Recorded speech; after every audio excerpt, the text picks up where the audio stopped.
আজ করব তালের বড়া।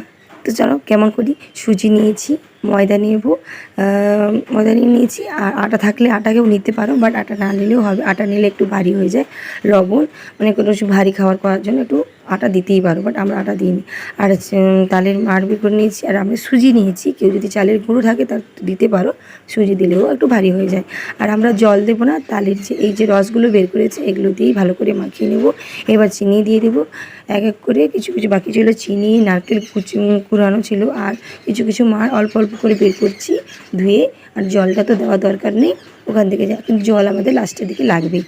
জল দিয়ে ভালো করে পাতলা মতন ব্যাটার তৈরি করে নেব এবং সুন্দর করে ছেঁকে নেব। একটু ভারী মোটা মোটা হয়ে গেলে তখন ভারী হয়ে যাবে, তাহলে একটু পাতলা পাতলা করতে হবে। তেলটা গরম হয়ে এলে এবার দেখতে পাচ্ছ অল্প অল্প করে ছেঁকে নেব। তৈরি হয়ে গেল সুন্দর একটা তালের বড়া। অবশ্যই করে খাবেন বাড়িতে, আর কেমন হয়েছে বলবেন।